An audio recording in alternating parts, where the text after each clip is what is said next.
Would you ask Mr. Bailey to come back, please? Okay.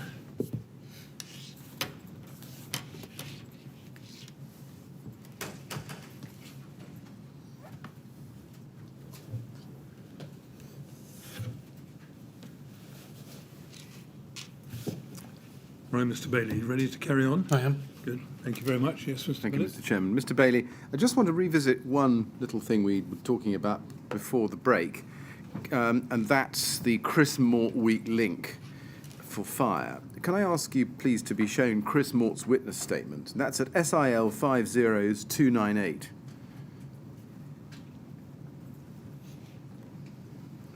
And I'd like you to go, please, to page 7 of that. This is his statement to the inquiry, which we've got from him. And at paragraph 31, he says, I emailed Mr. Bailey, that's you, Ben Bailey, on 30th of March 2015 with a sketch proposal and a marked up AA where I had highlighted a weak link, so to speak, in terms of fire. And he attaches the drawings to the statement. And then he says, I comment as follows. And then at the next page 8, he says at C, my email also refers to the marked up AAA where I identified a weak link for fire. By this I was highlighting that there was nothing to stop fire in an internal compartment moving to an external cavity. The window head interface with the structure shows that there is a gap. It needed some form of protection. There should have been a design to protect this. As a supplier of a product, Siderise was not obliged to provide any general advice about fire safety and compliance with the building regulations and associated guidance. However, in this instance, I did highlight the weak link I identified, despite it not relating directly to cavity barriers. It was a clear error, and I felt I should highlight it. In my opinion, Harley and/or Building Control should have picked it up already. It was their issue to deal with. I would have expected Harley to raise this issue with the main contractor by way of a request for further information. A design should then have been designed and detailed to put in place by the main contractor and/or Harley. Now, I just want to ask you about what he says at the bottom of that paragraph there, because we know what you did and didn't do. Do you accept that Harley should have raised the issue with the main contractor by way of a request for further information?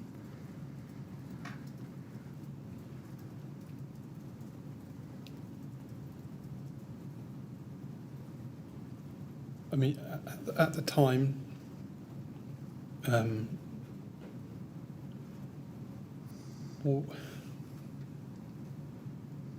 we weren't detailing the internal finishes. So I think, as I said before, my recollection of it being a singular issue to do with externals, I don't think Chris had made it clear that he intended it. He meant it to be an internal issue. Well, you're drawing a distinction between internal and external, and the weak link for fire is at the interface. And he says he would have expected Harley to raise the issue because it had been pointed out to Harley, to you, with the main contractor by way of a request for further information. And my question, I'll ask it one more time, is, do you accept that Harley should have raised the issue with Ryden as the main contractor by way of an RFI, a request for further information? In the way that Chris explains it here, as an internal issue, if I had read any other way as it not being a single issue to a 2-hour fire stop, then yes, we could have issued an RFI. Right. And do you accept that a design should have been designed and detailed and put in place by Ryden or Harley? I feel that he's talking about internal finishes, so I feel that's an issue for Ryden and/or the architect. Well, he says and/or Harley. Do you agree or disagree with his view there about what should have been? In my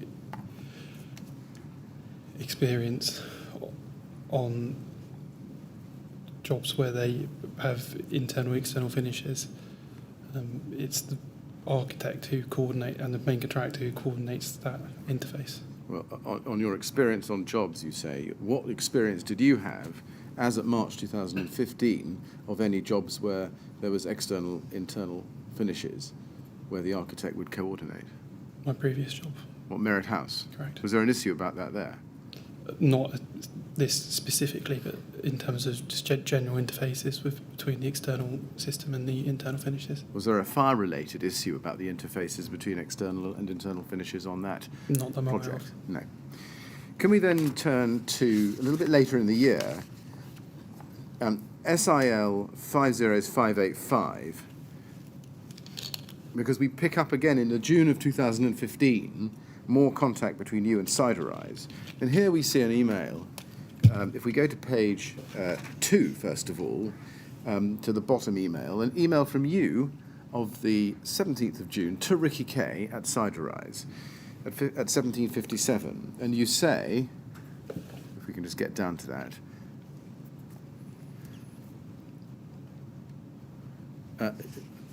it straddles the page, but I can show you just the top of that page. I'm after some technical advice. We're putting vertical fire breaks up the building where there are party walls. I've marked where these are on the attached drawing.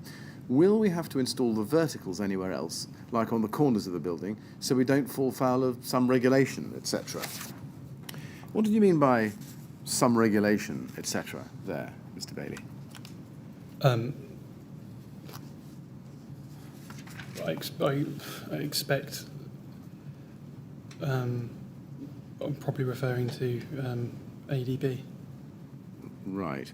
Did you make any attempt yourself to educate yourself as to the appropriate location for cavity barriers, or were you simply reliant on Siderise giving you advice on an ad hoc basis? I think my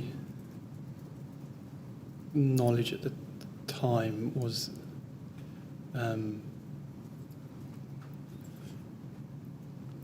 well, I think I've been told at that time that it was you had to be broken up every 20 metres and on corners of the building. I think that's what I've referenced in this email as well. That's not an answer to my question, really. Let me try it a different way. Given that by the June of 2015 you had had at least two, and in fact there are more, but at least two discussions with Siderise about regulatory requirements, did it not occur to you at that moment to educate yourself about what the cavity barrier requirements were in the regulations, sit down with them and study them? I don't know if I did it at that time. As I think I said yesterday, I had read parts of ADB and I did find them confusing, and I think that's why I'm seeking other advice, because it didn't make a whole lot of sense to me. Do you know why you were seeking technical advice, as you put it, of this nature, after the drawings had been prepared, demonstrating where the cavity barriers ought to have been located? I don't have a recollection of where the drawings were at that time. Would it not have been a better approach, rather than worrying about whether you would fall foul of some regulation, as you put it, it might have improved fire safety to try to comply with the regulations? That was my intention, to Right. comply. Now, let's scroll up to page 1 then, please. On the 22nd of June, we can see that you write to Chris Mort. We can just see that. We go up to page 1.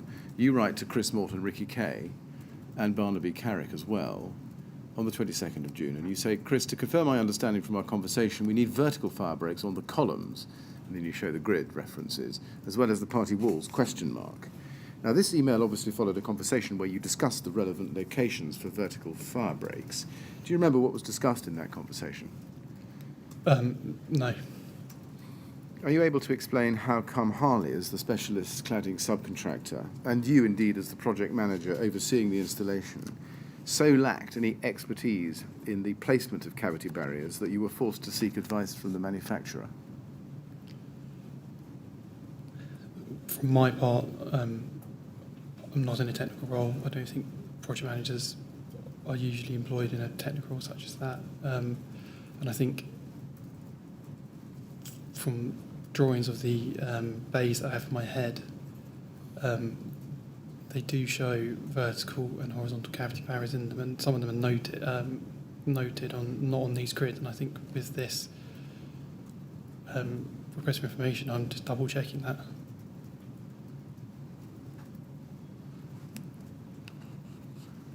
Right, I see. So you were confirming what you'd understood from the conversation about the position of vertical fire breaks. But to answer my question again, you've seen two sets of questions now, at this point about vertical fire breaks. Are you able to explain how Harley, as a specialist subcontractor, so lacked expertise in where these cavity barriers should be put that you had to seek advice from the manufacturer? That was my question. Okay, no. No. Was there anybody else in Harley who could have assisted you with this?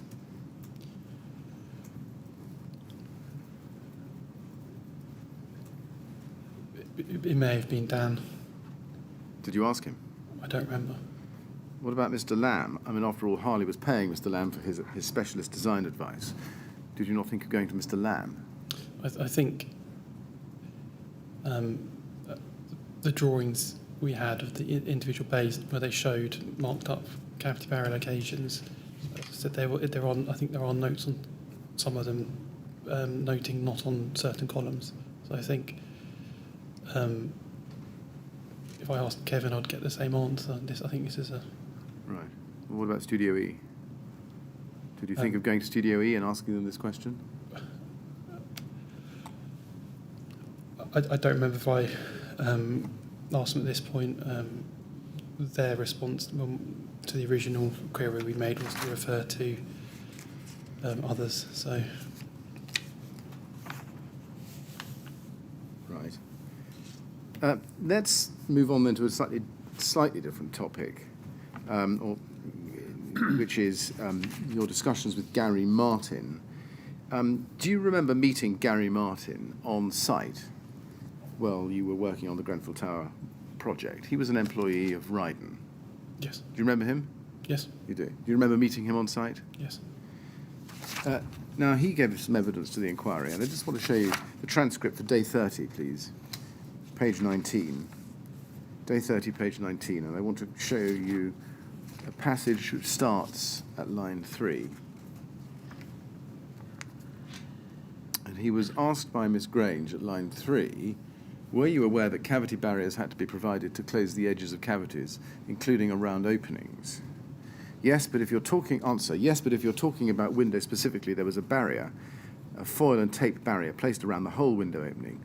And when I thought about it should be a fire barrier or shouldn't be a fire barrier, I checked with the drawings and asked, and I can't remember who I asked. And then he says this, but the comment back was that there was vertical and horizontal fire barriers continuing the compartment out through to the exterior cladding. Question, I see. Answer, so they weren't required around the window. Question, were you specifically told that they weren't required? Answer, yes, around the window. Yeah.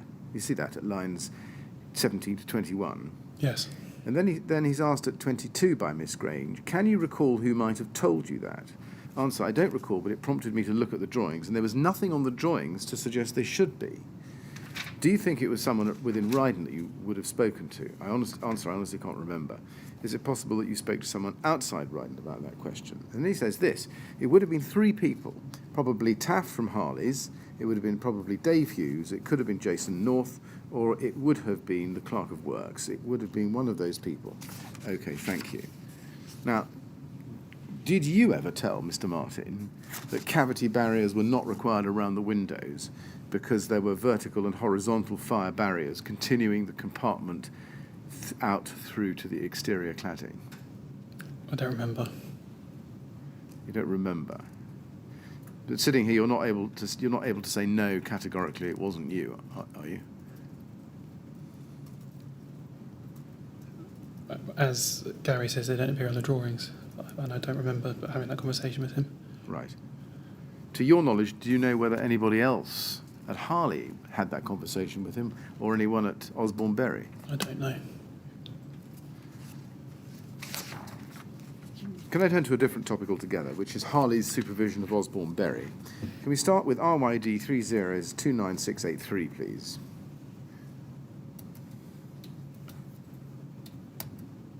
This is an email from Simon Lawrence to Rob Maxwell on the 2nd of February 2015, and you are copied in. Now, obviously, we know that you took over as project manager from Rob Maxwell in February 2015, as you've told us. It looks from this is that it was from the very beginning of February. Would that be about right? Which would explain why you're copied in on this email. Yeah, that fits the All right. scale. Okay. Now let's look at the email itself. He says, I've asked Simon to arrange meetings on site this week with yourselves to go through the programme, deliveries, etc. Unfortunately, you seem a hard man to get in contact with. This means we are getting information from your subcontractors on site. This is not ideal. As far as I'm concerned, we need Harley supervision permanently on site, as promised from now on, to ensure the programme is achieved and that we have clear, contactable lines of communication. Also, we have major concerns about your current labour levels. All mast climbers should be running full tilt from now on, but they aren't. Please call Simon urgently to remedy the situation before it gets out of hand. Now, we've got no record that you responded disagreeing with Simon Lawrence. Do you think you did? I disagreed with Simon Lawrence. Yes. Did you disagree with him? By which I mean, did you contact him and reply to this email saying you're wrong? I think Rob replied to it. Right. Is it right that Harley didn't have anyone on site permanently at the time?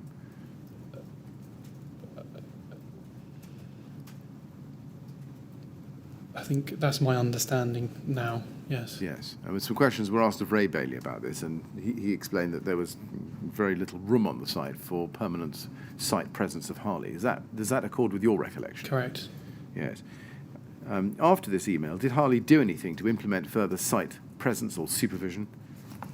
I think that's when I became involved, and I was spending 2 or 3 days or visiting 2 or 3 times a week. Right. That's not permanent on-site supervision, though. That's 2 or 3 times a week. It's not, no. Yeah. If we look at Mr. Maxwell's response, we see that at RYD 30296889. This is Rob Maxwell's response to the email and copy to you, so you receive it same day, 2nd of February 15, and he says in the third line, in regards to supervision, TAF is more than capable to manage the current labour level. I'm bringing over our project manager, Ben Bailey, on Friday to introduce him to your site team. So we get the dates about your involvement there. Just in relation to TAF's capabilities, do you know what investigations Harley had taken to ensure that TAF, that's Mr. Osborne of Osborne Berry, actually had the right number of workmen on site?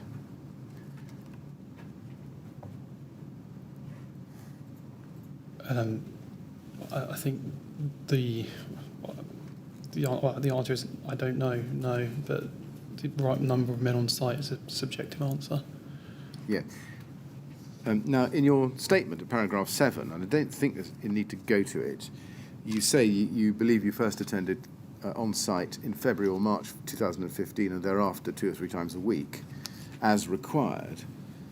Harley did not have a site office, you say, and when on-site I would use the Ryden main contractor office facilities. I've just read that out to you. Yes.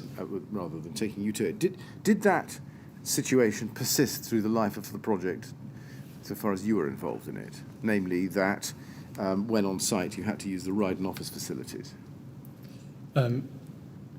Yes, and the extent of the Ryden office facilities was sit on the end of someone else's desk. I see. So you were hot desking within the Ryden porter cabin? They didn't have a porter cabin. They had an area of the ground floor that turned into a small office. I see. Okay. The impression I'd had was that it was a porter cabin. It doesn't matter. Does does that mean that there was no period during when you were full-time on site, in other words, every day, and you had your own office space? No. Right. Does that mean that there were some days when Osborne Berry, Taff and Bez were just left to get on with the installation unsupervised by anyone from Harley? As a company, yes, but there was the expectation of Mark Osborne and Graham Berry that they were supervising their employees. Yes, no, that's Osborne and Berry supervising their employees. What I'm asking you about is whether there were some days when Osborne Berry were left to get on with their job, unsupervised by Harley. Yes. Yeah, right. Now, can we go to paragraph 32 of your statement, please? Page 10.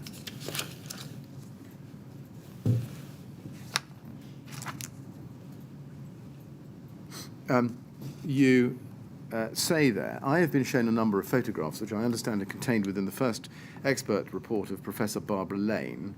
In particular, I've been shown photographs, and then you've set out the ones you've been shown. And I was very shocked when I saw these photographs. Through observations on site or when I conducted my checks, I never saw workmanship like this. If I had, I would have immediately raised it with Taff and or Bez of Osborne Berry to rectify. Now, I'll come back to this paragraph a little bit later on this afternoon, but do you accept that had you or another Harley person had permanent on-site presence supervising the installation of the cladding work done by Osborne Berry, these issues would have come to light and been rectified at the time? I don't think I particularly agree with that. A lot of that is to do with access to the elevations and the mast climbers as well. But you would have had the same access to the mast climbers that they would have had, no?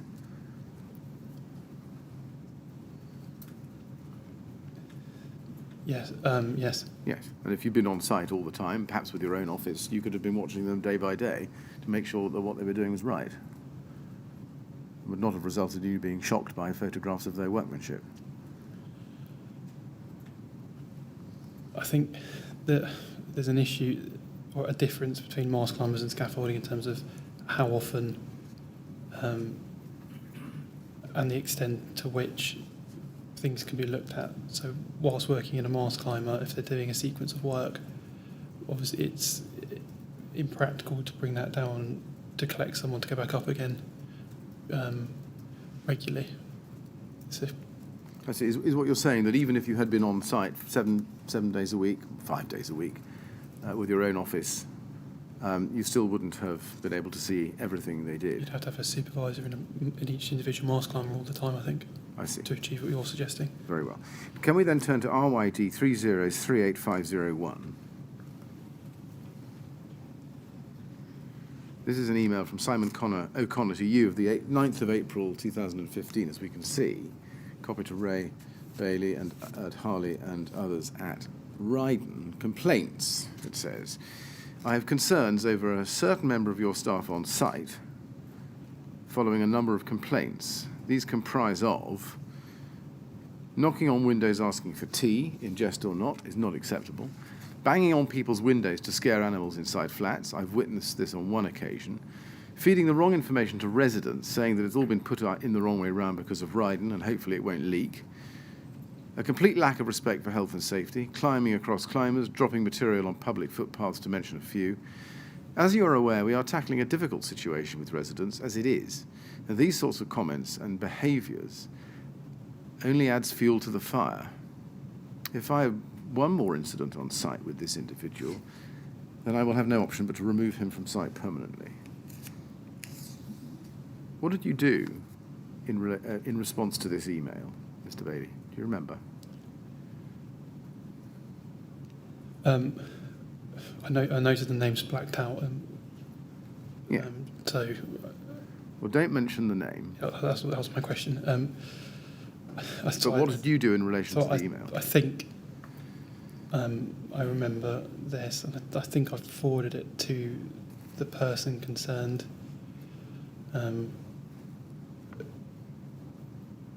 Maybe giving them the benefit of the doubt at the time, but making it clear that it's this these allegations are unacceptable. Did the person to whom you forwarded it have any response to them? Did he say they were completely wrong, or did he accept that that is what had happened? I think his response, I don't know if it was an email or not, but I think in his opinion, this is my memory, that some of the things said here were inflated. But again, we left him in no doubt as to... Right. it's not acceptable. It is not acceptable. Did Simon O'Connor's message to you not cause you to question Osborne Berry's competency or their ability to supervise their own operators? If the person I'm thinking this email refers about is correct, then I think they're well known to the company, and I don't think it gave me any doubt. No. Did you wonder why it was that Osborne Berry had such a person working on a site such as this? Why did they allow that to happen?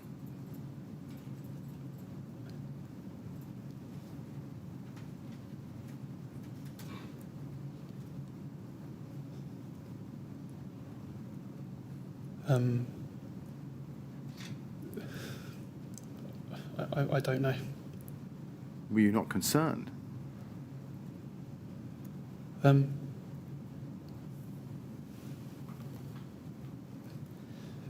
It's not ideal to receive a message such as this. Simon's trying to manage the situation. I think is his job one of his jobs on site. I think the fact that this person, I don't think, was removed from site afterwards, I think meant that the message got through loud and clear to them. Right. The transcript got you down as saying this person, I don't think, was removed from site afterwards. Is that right? Or were they removed from site? I don't think they were. You don't think they were? But if it's the person I'm thinking of. Right. Did it not concern you that, notwithstanding what on the face of it are quite serious and unpleasant actions by an operator involved in the installation, that person was still working on site after this? Well, they got a warning, but this didn't. Well, it's quite serious, isn't it? It's not just banging on people's windows, etc., and it's also a complete lack of respect for health and safety. And dropping material on public footpaths. I mean, these are dangerous activities. Did it not concern you that you had a subcontractor responsible for installation who within their midst had an operator who was conducting themselves in this fashion?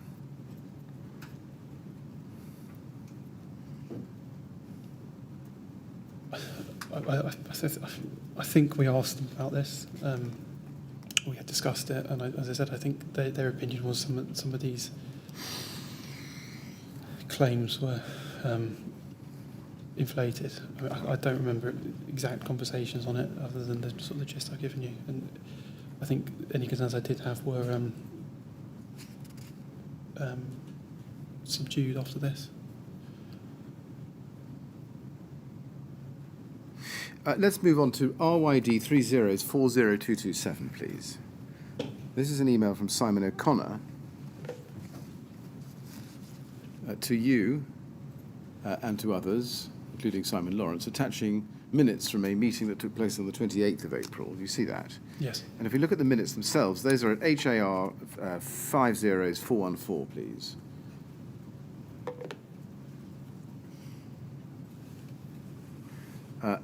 And you can see the date of the meeting, and you can see who was present, and includes you.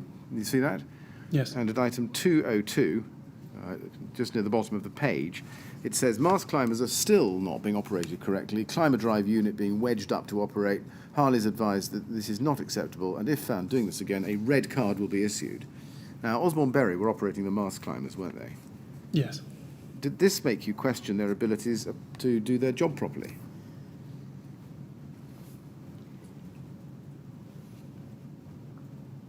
Sorry, I was reading the page. Which bit did your question? I'm so sorry, I may have gone too fast. Let's look at, it's 202 under health and Yes, safety. okay. Mast climbers, do you see that? Yep. Mast climbers are still not being operated correctly. Climber drive unit being wedged up to operate. Harley's advised that this is not acceptable, and if found doing this again, a red card will be issued. Now, the red card would be issued to Osborne Berry. Yes. Yes. And did this event that's recorded here at the end of April 2015 not make you question their abilities to do their job properly? No. Why is that? So what they're referring to there is there's a lever on the mast climber drive control that you have to hold up by hand to move the unit up and down, and they take 10-15 minutes to move up and down the building. And I'm not saying that,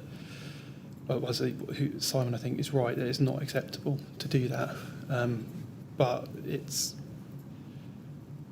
hard to police. Again, you stop them doing it every time you see them doing it. But Well, did you do anything as a result of this? there is, every time you make it clear to them not to do it. Right. Did you go to Osborne Berry and say, do not wedge the climber drive unit upwards, please? If you do that again, you'll get a red card, whatever that means.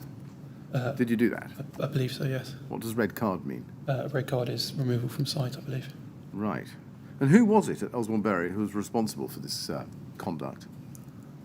I don't know. Well, you must know. I mean, you went to them and told them not to do it again. Who was it? Oh no, I would have told Tavel Bez Right. as a general point. But these kind of issues are also covered in the when you induct someone to use these mast climbers. It's covered in that as well. Right. And while we're on this document, and I'm sorry to go back to the topic of fire breaks again, but while we've got the document here, I can ask you about it. Can you look at item 603, please?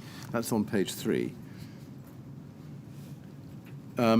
You can see there that under 603, this is under the heading Design Changes, Information and Drawings, Cont. At the top of the page, 602, you can see that there's BB to provide elevation drawings showing progress on a weekly basis to DO. See that? Yes. And then that's the background. And then design changes, 603, BB to issue elevations showing positions of fire break on all elevations to DO. And DO is Daniel Osgood, isn't it? I believe so. And BB is you, yes? Yes. Did you ever do that? In other words, issue a set of elevations showing the position of fire breaks? I don't remember, but I should say that our drawings which show the bays of windows form together to produce an elevation. So I don't know if that specific elevation was made up. I may have marked it in pen on a A3 drawing. I don't remember. Well, the minute says that it was BB to issue elevations. My question is, whoever had originated those drawings, did you issue them? I don't remember. Don't remember, right. Let's go to item 901 then, a little bit lower down the page, under the heading Review of Progress to Date. 901 says, windows and fire breaks being fitted to the north, east and west elevations. So does that tell us that cavity barriers were being fitted to the building at these elevations at that time? Yes. Can you explain why cavity barriers were being fitted before Harley, that's you, BB, had issued elevation drawings indicating where the fire break should be? That is, cavity barriers should be. Yes, they were shown on our bay drawings. I'm not sure I understand.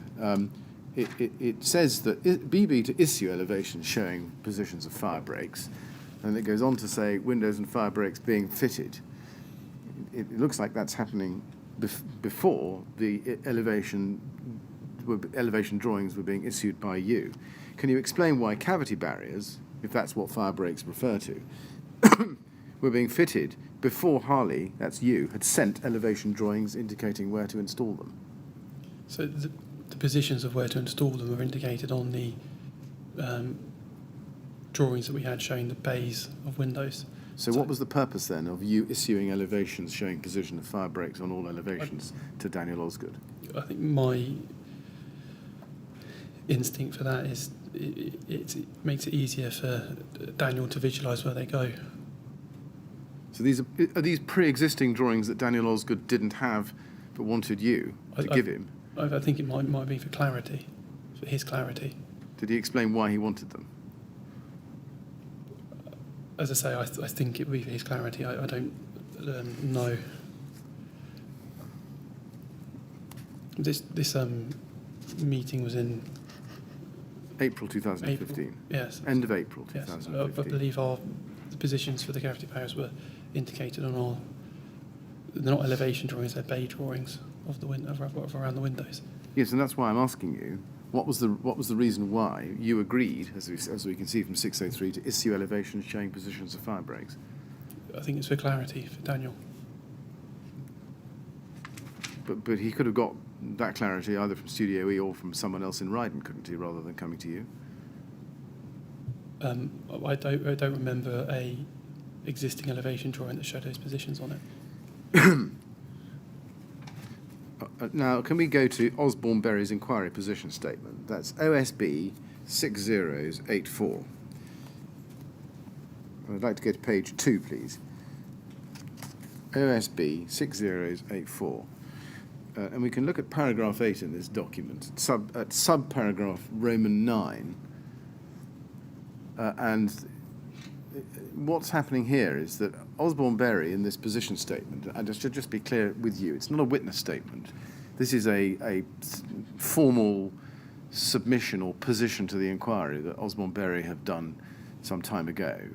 And what they are listing here is what they did. And at 9 you can see they say that vertical and horizontal fire breaks were installed as per elevation drawing.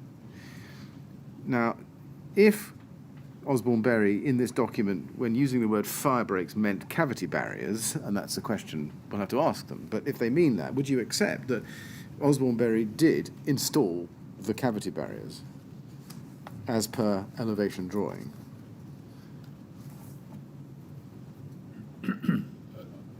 I don't remember a Harley elevation drawing, so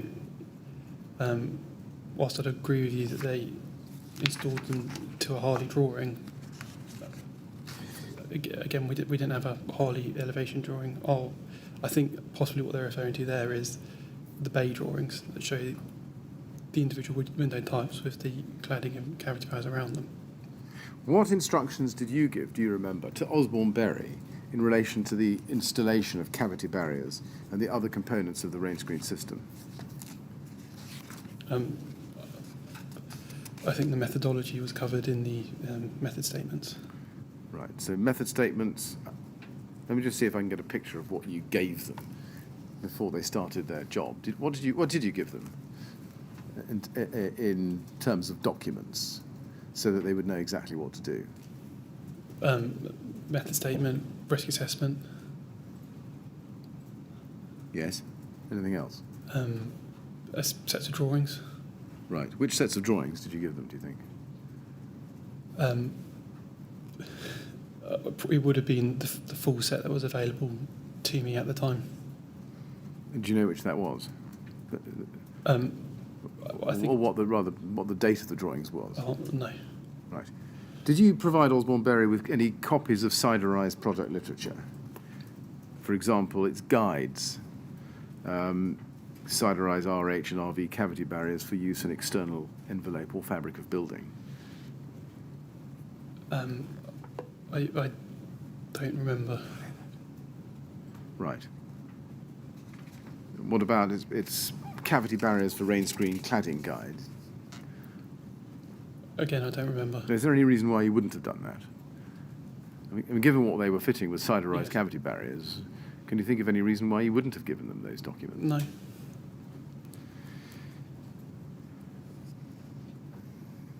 Let's now look at Mr. Osborne's witness statement. This is OSB 6087, please. And I'd like to turn to page 7, and we can look together at his answer to question 11 on that page. I'm afraid it's unparagraphed, but we have got the questions. And the question he's asked at paragraph 11 is, what training did Osborne Berry give to those installing the facade and windows in particular with regard to fitting cavity barriers? And his answer is, on-site training was provided to those who were employed to assist Osborne Berry in the installation process. Osborne Berry had no involvement in relation to the fitting of cavity barriers. Do you agree with that? No. Are you surprised to read it there? Yes. Did you supervise the on-site training that was provided to those who were employed to assist Osborne Berry in the installation process? I don't think so. Do you know what the on-site training that Mr. Osborne's referring to there included or comprised? I'd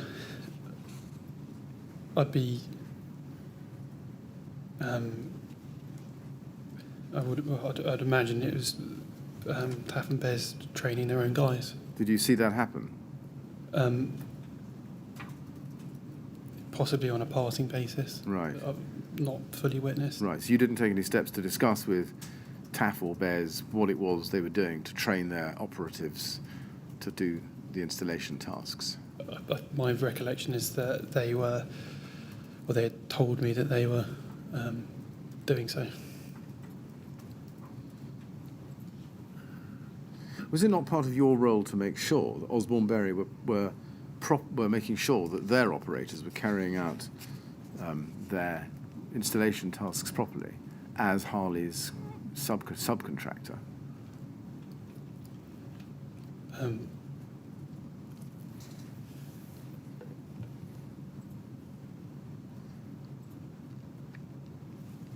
To the best of my recollection, I believe that they were training their installers.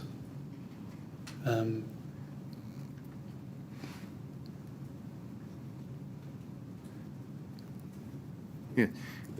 Yes, to the best of your recollection, you believe they were. But did you take any steps yourself to find out exactly what they were doing by way of training, as opposed simply to operating on the assumption that they were training them?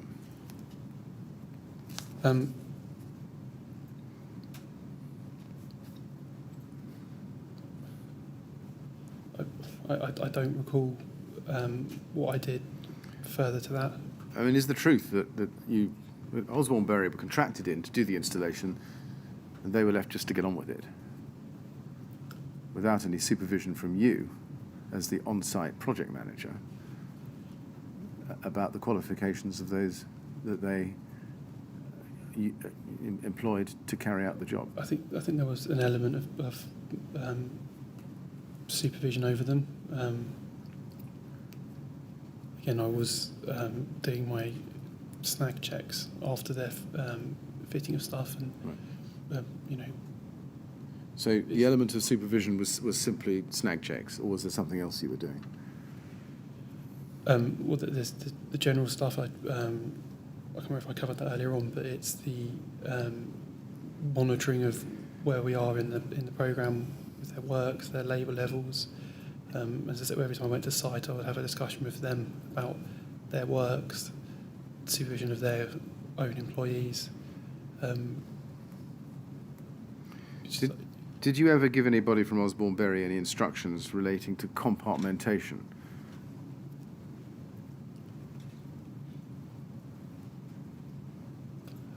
I think I don't recall specific conversations about I can't say the word. Compartmentation. All right. Yeah, but I think they were aware of that concept or requirement. Is that an assumption that you're making, or do you actually know from discussions with them in the past that they knew at least about what it meant and involved? I think that's. I think it's more than an assumption. I think it's a expectation that they know. Well, an expectation is an assumption unless you've actually done some homework to find out precisely what they do know. Did you do any homework to find out precisely what the extent of their expertise was in the maintaining of compartmentation on high-rise residential buildings such as Grenfell Tower? I think the reading of the drawings and the positioning of them, it made clear to them that they are on party walls for compartmentalisation purposes. And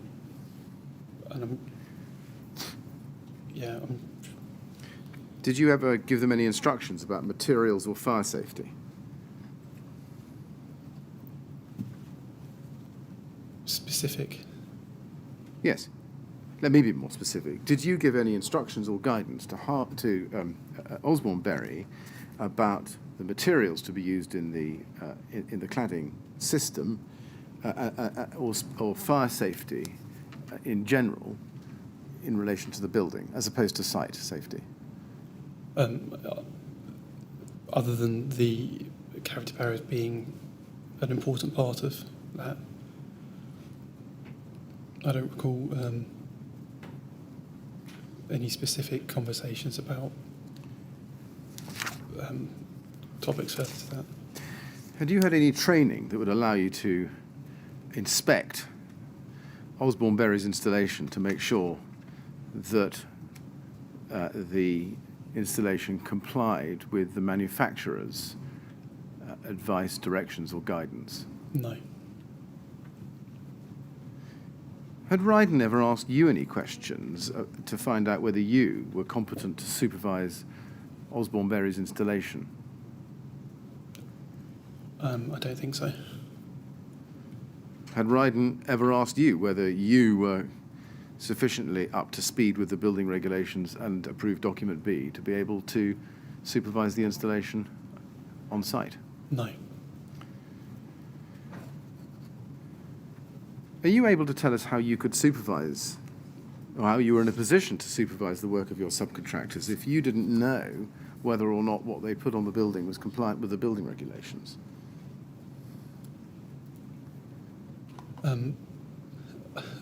I think early on we had a bay or bays of the building that were deemed to be completed, and they were checked off as being at the standard. So I think that's what everyone was sort of replicating around the building. That's our yardstick.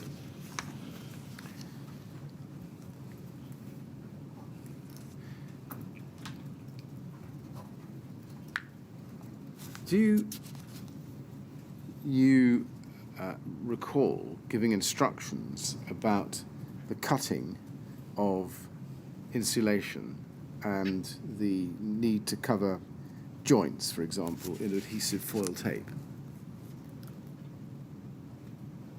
I think that forms part of a method statement. Yes. Well, let's be a little bit more specific. If you can go to paragraph 26 of your statement, it's at page 8.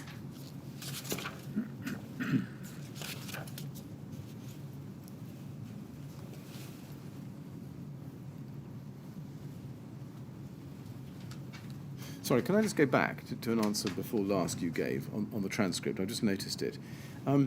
You say, in response to my supervision question, you said early on we had a bay or bays of the building that were deemed to be completed and they were checked off as being the standard. Who checked off the bay or bays of the building as standard? I believe that would have been a group of people from Ryden, myself, Mark, Taff or Bez. Possibly others. Right. Do you know when that check or checks were made?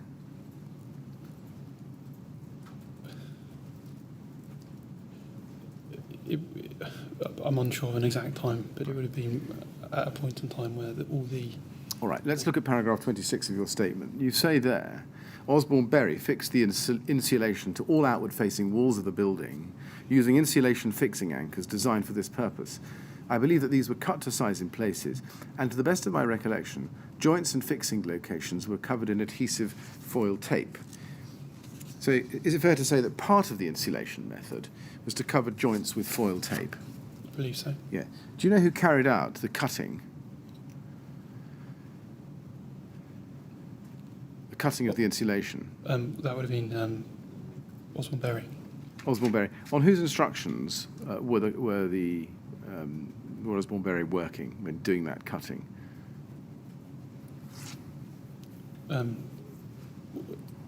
Where it's a necessity to make it fit the building. So on an on-site, as and when basis? I think all the insulation had to be cut to fit. Right. How did you ensure that the cutting they did didn't leave any gaps within the cladding system?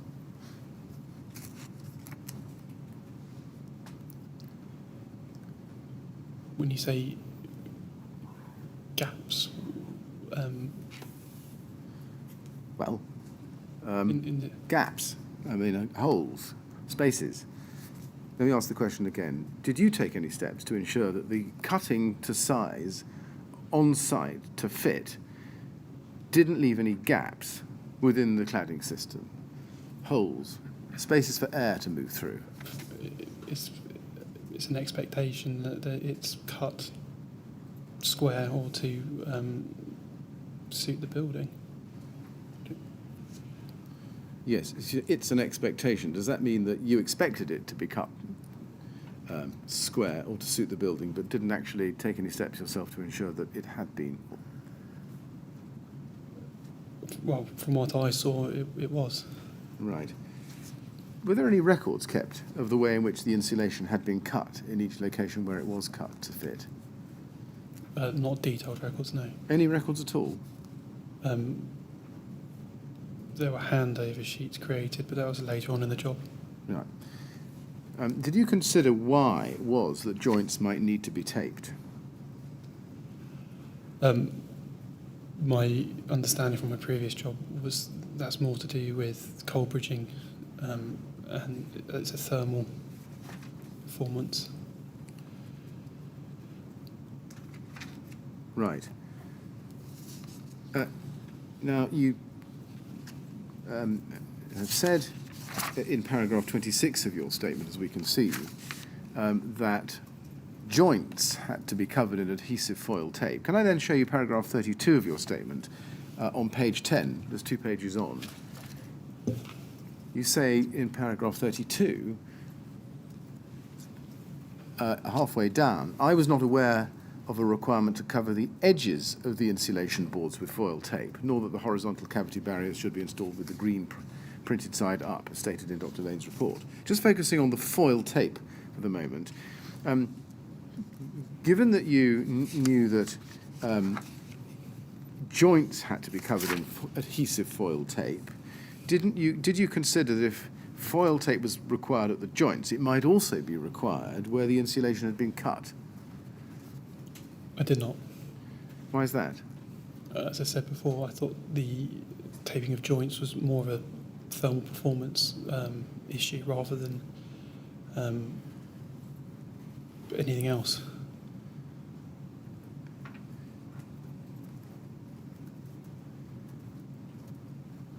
So it didn't cross your mind that foil needed to be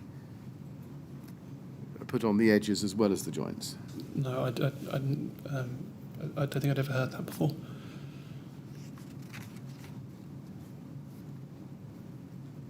What was the purpose of taping the joints?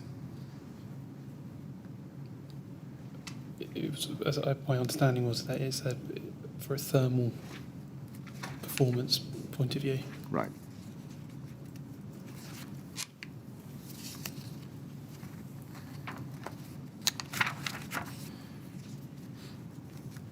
I'm going to turn to a different topic now, which is the installation of the windows.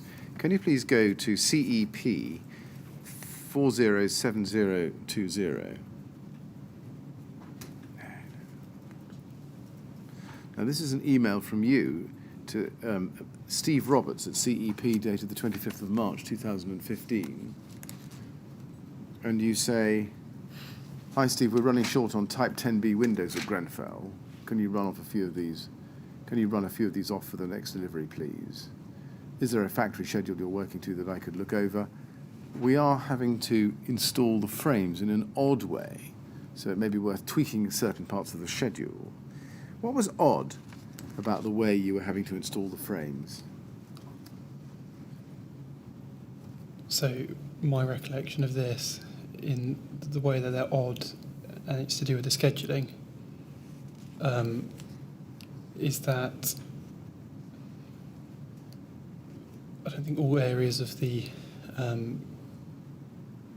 building were accessible at that time.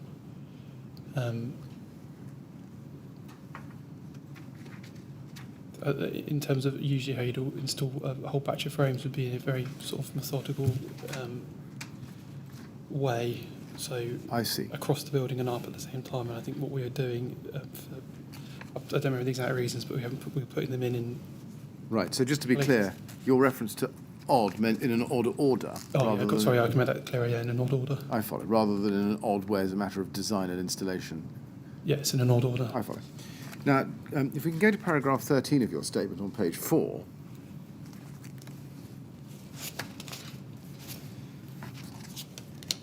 You say there, 4 lines down, I remember that I made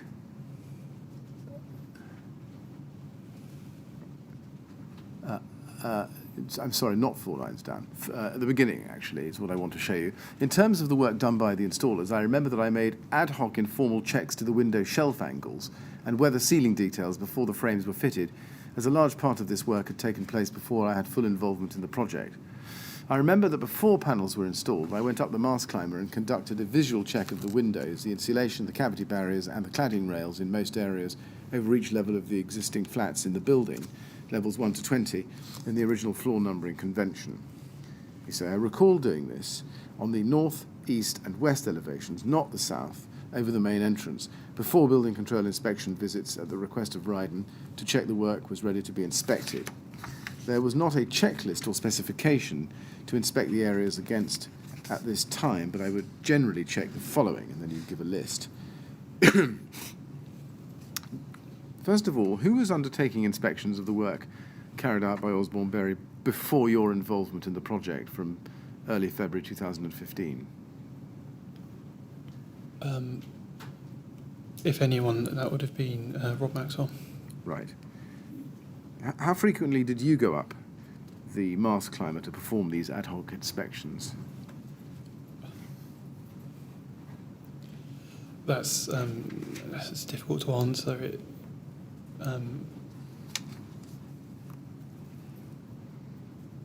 some weeks it could have been every day, other weeks it could have been less frequent.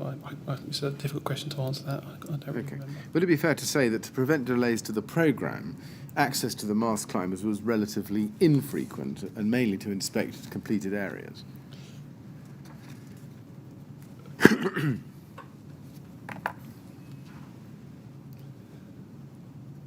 I mean, there would be times throughout the day where they weren't being used anyway, such as at lunch times. So, Right. it wouldn't be long periods of time you could use them. But How comprehensive was this ad hoc, informal inspection regime that you described? it was mostly visual. Visual. Was there an equivalent of the handover sheet for this inspection to the one that you sent to Ryden that you referred to before, for the inspections carried out after the cladding panels were installed?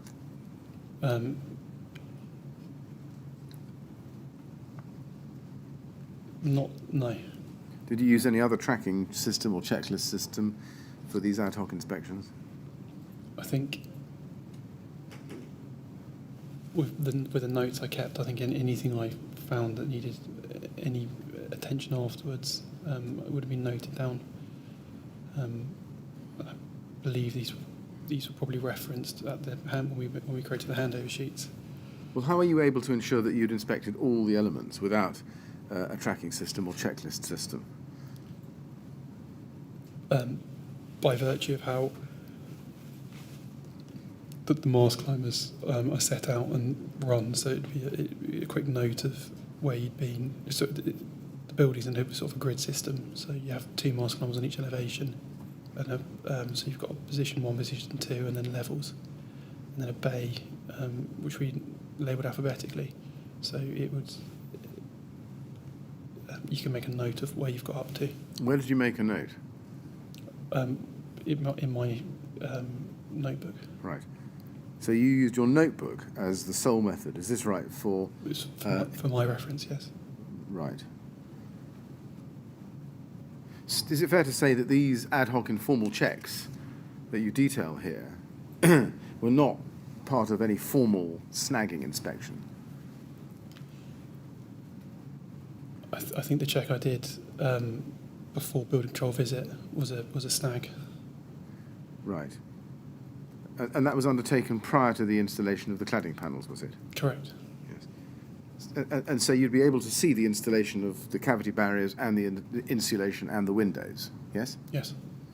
And did you undertake that visual check over every level on at least the three sides of the building that you've referred to? The north, east and the west?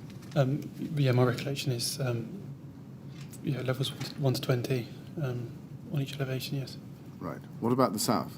When was that done? I don't recall Was it ever done the south. by you? Did you ever inspect, even ad hoc, the south elevation?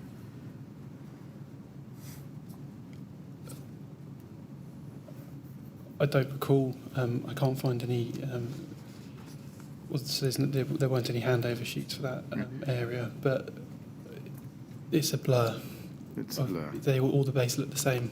Right. I mean, you're very clear in this statement that you recall doing ad hoc informal checks on a list of things here on the north, east and west elevations, but not the south. Does that tell us that you, yourself at least, never made any, even ad hoc informal inspections on the south elevation? I don't recall the south. Why was it omitted? I don't recall. Did anybody else, other than you to your knowledge, conduct even an ad hoc informal inspection of these elements on the south elevation? Certainly Osborne Berry, I think members from Ryden would have done so as well. Well, Osborne Berry are the installers. They're not going to be checking their own work, are they? We could be checking the work of their employees. Right, okay. I'm talking about Harley, though. Did Harley ever, to your knowledge, carry out any even ad hoc informal inspections to the south elevation?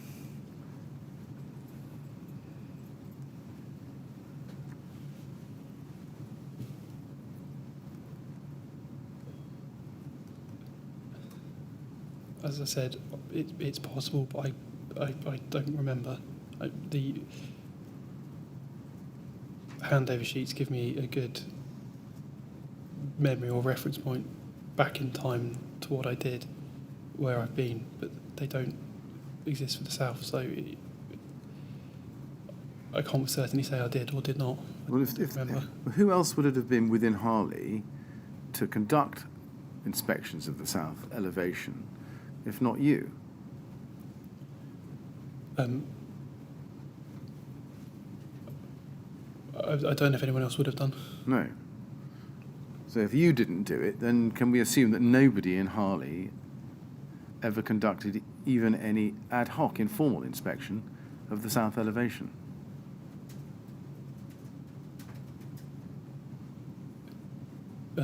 Yes. Did anybody, such as Ryden or the Clerk of Works, ever ask you whether you had done an inspection of the south elevation? And if you hadn't, why you hadn't? I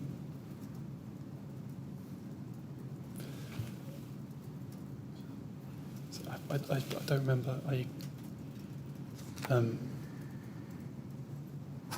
Yeah, as I said, I don't have a definite memory of doing so. When you undertook your inspections of the north, east and west elevations,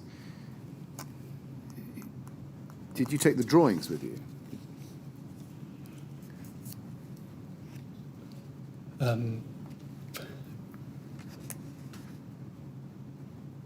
I had an iPad with the drawings on. I see. Did you check whether the insulation, the windows and the cavity barriers that you could see on those inspections had been installed in accordance with the architect's intent? I think my reference when we were checking these areas goes back to the earlier bays that we'd seen or agreed on. So I think at the time, checking back to the, I was more checking back to how everything else was. It all been repeated.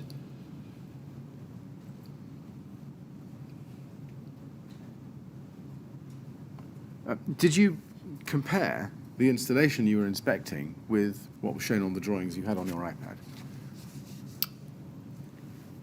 Well, not every bay, no. It becomes learned after a while, I think. Right. During the informal inspections that you described, did you notice any poor workmanship?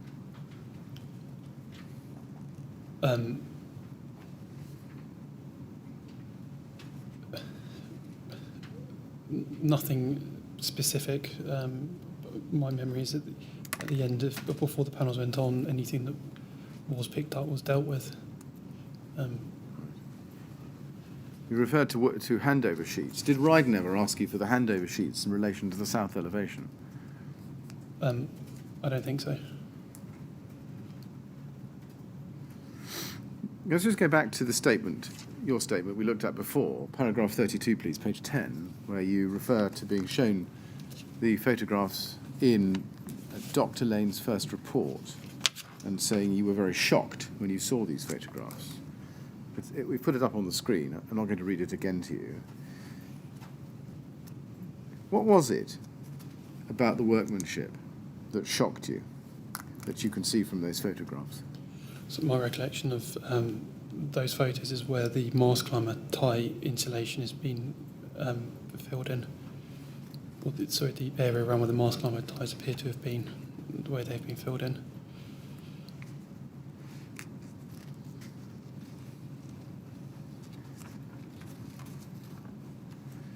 Anything else?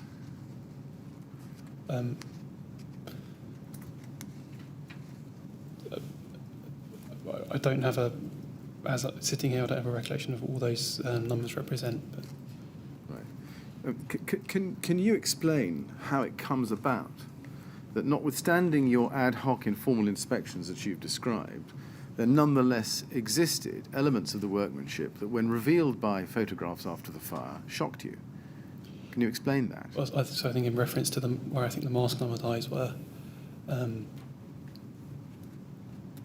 when a mast climber is struck, that element of the machine is unsupported, and I think it's very much accepted practice with mast climbers is that you spend as little time as, not as little time as possible, as few repeat visits as possible because they're unsupported. It's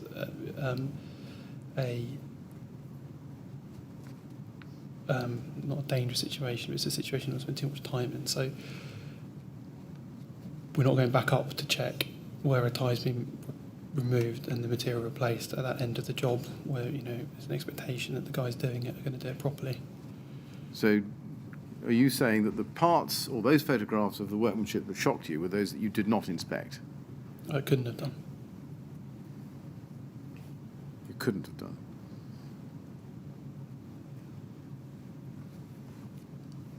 Now, Siderise published two pieces of project literature: Siderise RH and RV cavity barriers for use in external envelope or fabric of building, and also cavity barriers for rain screen cladding. Did you refer yourself to the installation instructions contained in them during your inspections?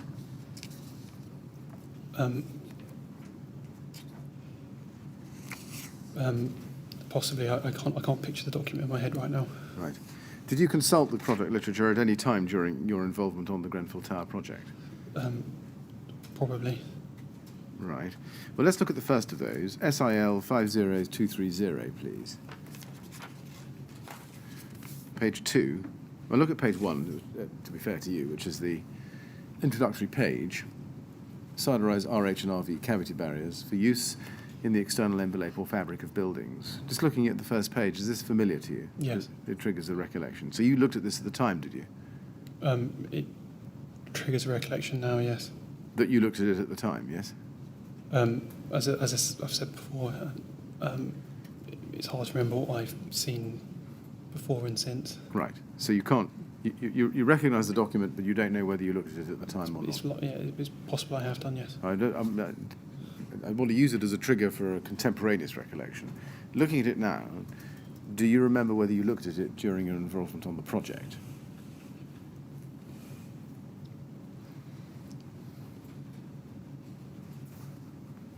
It's likely. Okay. Can we then look at page 2, please, where we can see siderized RH, open state horizontal cavities. You see that? Yes. And you've got some photographs there, and on the right-hand side. And at the bottom of the page, it says, for product identification purposes, the top edges of the film used on the RH25 and RH50 systems are colour-coded green and red, respectively. Did you read that at the time, do you think?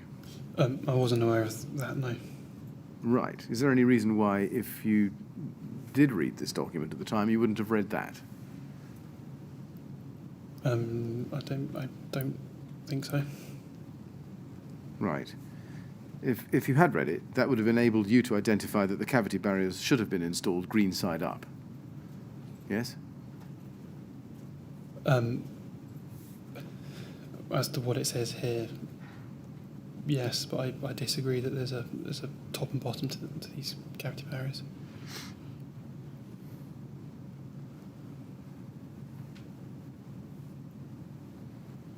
Is it fair to say that if you'd done a proper inspection, you would have picked up the fact that in some cases the RH horizontal cavity barriers had been installed the wrong way up?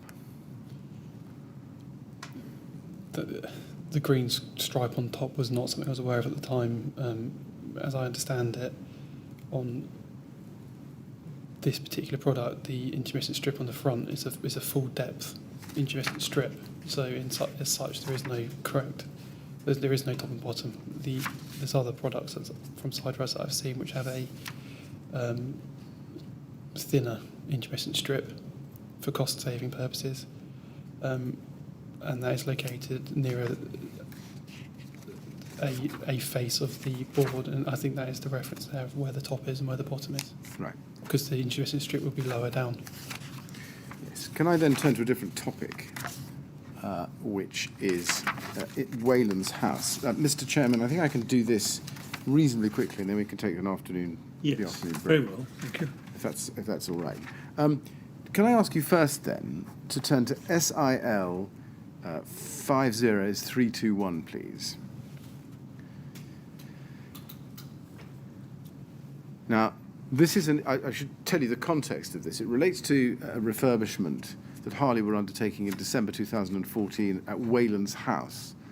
I don't think you were involved in Wayland's house, were you? No. Do you remember that Harley was involved in it, though? I was aware of that, yes. Yes. Now, it was the same time, as we can see from the date of this, that I'm going to show you, as the Grenfell Tower project, so December 2014. Does that ring a bell with you? Sorry, could you say that again? Well, Wayland's house was a project happening at the same time as Grenfell. I think so, yes. Yes. Could you go to page 2 of this document? This is an email from Ricky Kay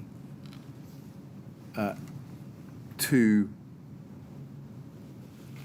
Terry Nichols at Harley relating to Wayland's. And the subject is firebrake Lamatherm. And in the first bullet point, he says, areas where the Lamatherm has clearly been installed with the fibres in a horizontal orientation need to be replaced with pieces cut and installed in the correct way. There is a clear label that runs down the centre of each slab, indicating which way the material needs to be cut and subsequently installed. See image 0441 as an example. Do you remember yourself any discussion within Harley about how to install the Lamatherm? No. And then he goes on in the third bullet point to say there were many areas, do you see, areas where the Lamatherm has not been installed under sufficient compression need to be packed out with offcuts of Lamathermal fire-rated rock fibre to the full 90mm width of the 60-minute fire barrier. And then he says there were many areas where gaps had been left or the fire barriers were loose in the cavity. The barriers must be cut to the cavity width plus 20mm and then installed under compression. The compression can only be achieved if the material is cut and installed the correct way round. See attached image. And at the top of the next page, I'll just finish this off, he says, if we just turn to the top of the next page, the vertical fire barriers that are sitting between the vertical cladding rails have been cut too small. There is a clear air gap between the face of the fire barrier and back of the rail where the panel will sit. And then at the end of the email, he recommended a re-inspection once the remedial works had been carried out. Just in general terms, Mr. Bailey, were you aware of this discussion within Harley at the time? No. Right. Were Osborne Berry involved in the installation of the fire-stopping or cavity barriers at Wayland House? No. They weren't. Do you know, from your knowledge, whether anyone else at Harley, for example Terry Nichols or Ray Bailey, communicated to Osborne Berry the issues that Harley had faced with these products at Wayland House so that lessons could be learned from that project? I'm unaware. Right.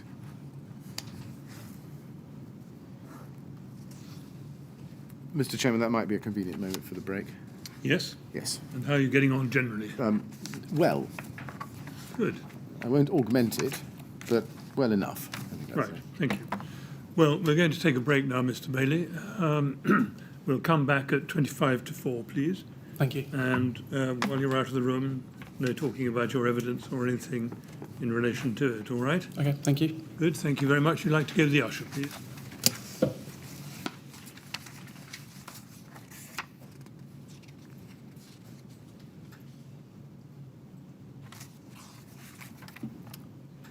Thank you. 25 to 4, please. Thank you.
Yes, would you ask Mr. Bailey to come back in, please?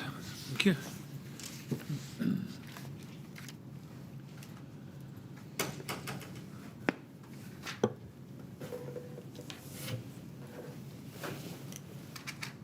All right, Mr. Bailey, ready to carry on? I am. Yes, thank you very much. Yes, Mr. Bailey. Yes, Mr. Bailey, I apologise for taking you back over ground that is ever so slightly old.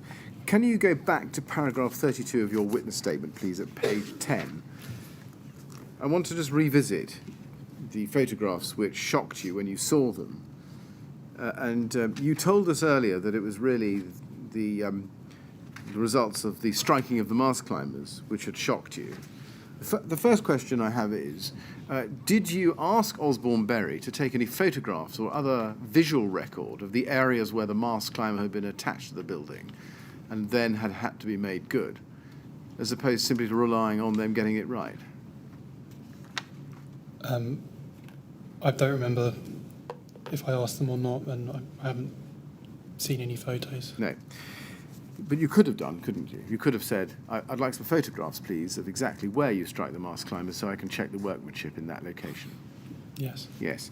Now, looking at paragraph 32 of your statement, you can see that you list some photographs, some 8 in all, which caused you shock.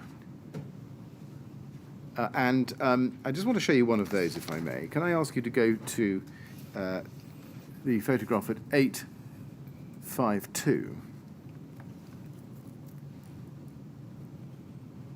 But I'm not sure that's one of those that does cause you a shock. But never mind. Let me show it to you anyway. And this is at BLAS 608.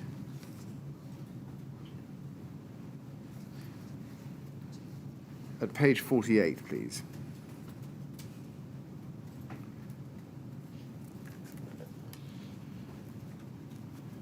Now, we can see here that this is a photograph of Siderise RH25, which has a green edge, do you see? So it's a horizontal cavity barrier installed in the vertical orientation. You see that? Yes.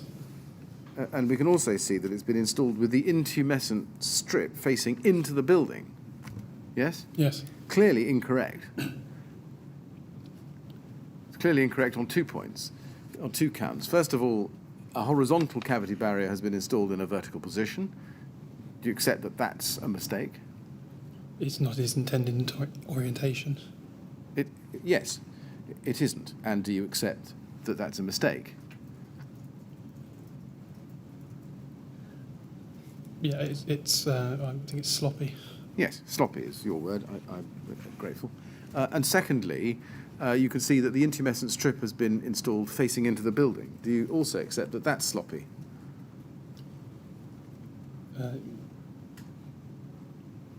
Yes, I don't think its performance is negatively affected on those by virtue of its orientation. Well, maybe you don't. I'm putting to you that by taking a horizontal cavity barrier with an intumescent strip and then sticking it up in a vertical position, and what is more, with the intumescent strip on the wrong side, is evidence of sloppy workmanship, to use your word. Do you accept that? Yes. Yes. And can you explain why you never noticed workmanship like that on site? I think partly could be down to could have been insulation around that point at the wall at the time, covered the intumescent strip up from view. Right. Does that tell us that your inspections, your ad hoc informal inspections, were not thorough enough to say that you inspected the build-up of the elements of the cladding system at each element so that you could see the cavity barriers going in? I think the insulation would have been applied at the same time as the cavity barrier, I don't think this is representative of. Well, why didn't your inspections pick this error up? Do you know? I don't know. Other than what I've said, it could have been covered up. Well, it could have been covered up, but if it was covered up, do you accept that that's because you weren't inspecting regularly enough? Equally, it's possible that it was done at the same time. Done at the same time. The insulation was installed directly after the cavity barrier. That would mean that you weren't able to inspect the installation of the cavity barriers, wouldn't it?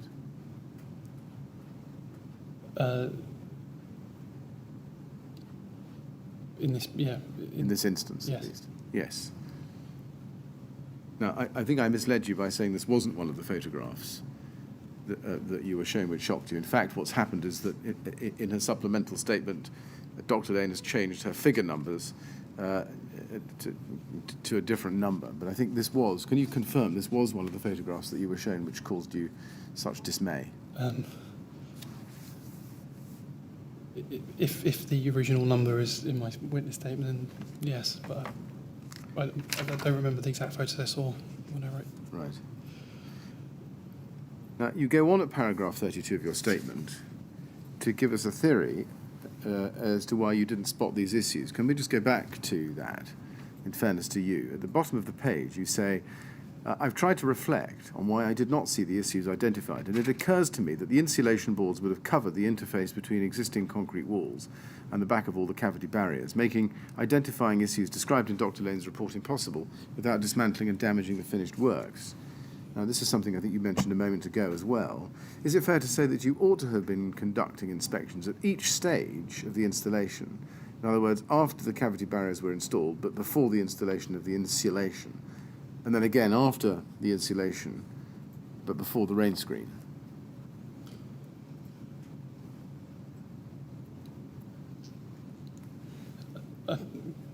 In hindsight, in reflection, given some of the issues pointed out, that may well have been a better way of doing it. Yes. And would you agree that if you were unable to spot these instances of sloppy workmanship with your inspection regime, because the insulation obscured them, as you say, might have been the reason, then that would also apply for Ryden, the Clerk of Works, and Building Control in their inspections?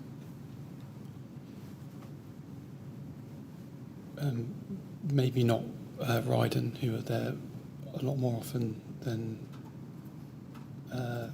Building Control Officer and Clerk of Works, but it's a possibility for the other two as well, yes. But Ryden wouldn't be inspecting the work of your subcontractors. That was you, no? I was performing snagging checks. You weren't expecting Ryden to perform step-by-step, layer-by-layer inspections of your own installers, or were you? I think there was some discussion of them doing that when Daniel Osgood was on site, I think.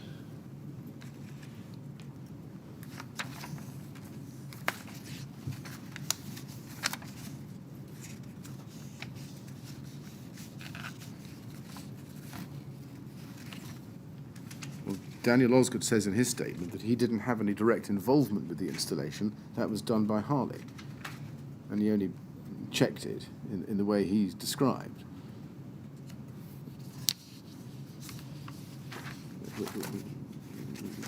Which isn't a more thorough check than you were doing, if I can summarise it that way. Now, is that right? If that's what Daniel says.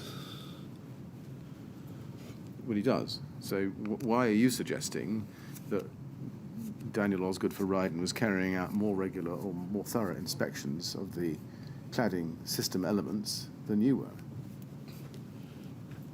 Or, that's a recollection that comes to mind. But right.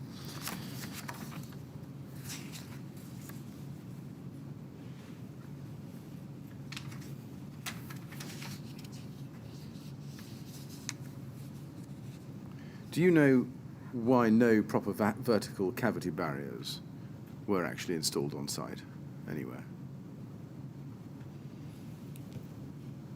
When you say no proper vertical cavity barriers? Yes. Yes. I don't know what you mean.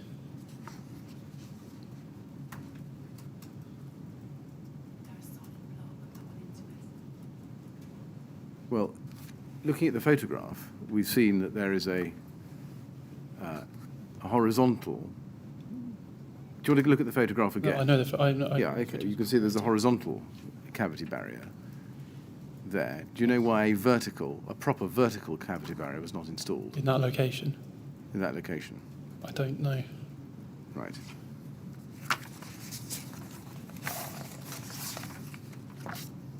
Would you agree that ultimately the responsibility fell to Harley to ensure that its facade installation was undertaken to a professional standard? I think it's a collective responsibility falling on Harley, Bryden, the Kirker Works, CDM coordinator. And as the project manager and the only employee regularly on site, would you agree that you had the primary responsibility of making sure that the installation was carried out to a professional standard? As with my previous answer, part of the procedure, but not the procedure. Right.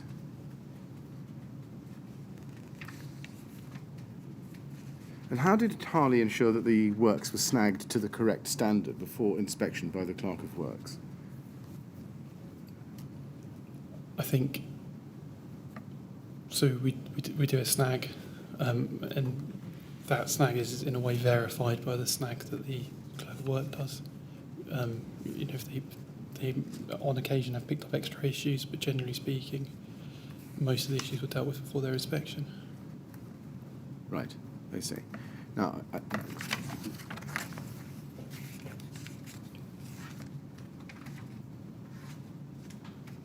right.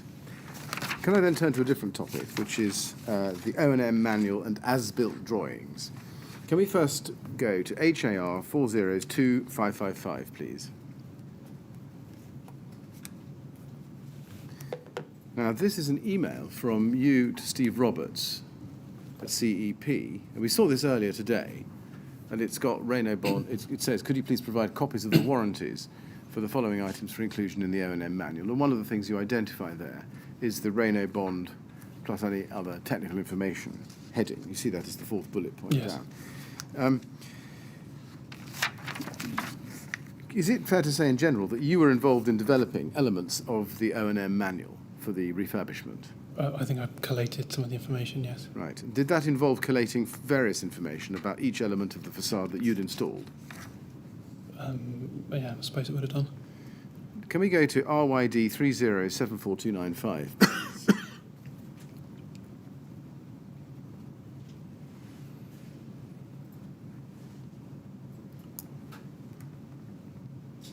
Now, this is an email from you on the 13th of April 2016 to Steve Butler at somebody called All Group Holdings, copy to Dave Hughes.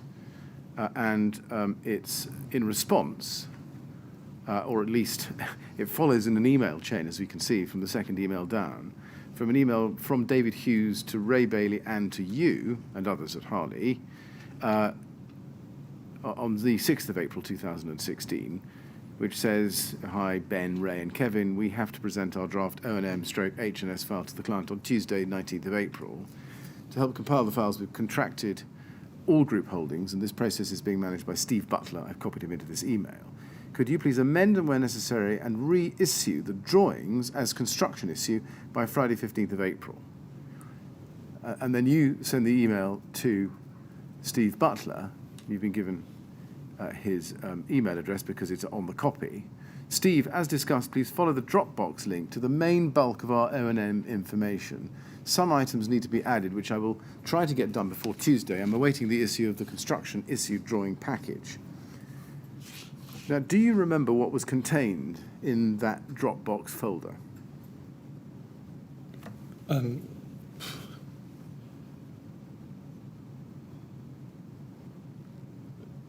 There's a blow-by-blow list of information, no, but generally O&M information would have, as you said, information about all the major components. Right. Okay. Were you familiar with Regulation 38 of the Building Regulations, 2010, do you think? No. Right. Well, I'll just tell you what it says.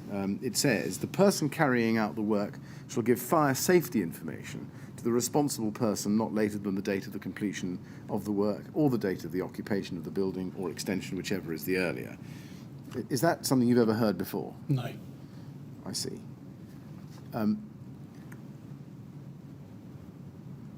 When you read the email from David Hughes and saw that Ryden had to present the draft O&M stroke H&S file to the client, what did you think that was?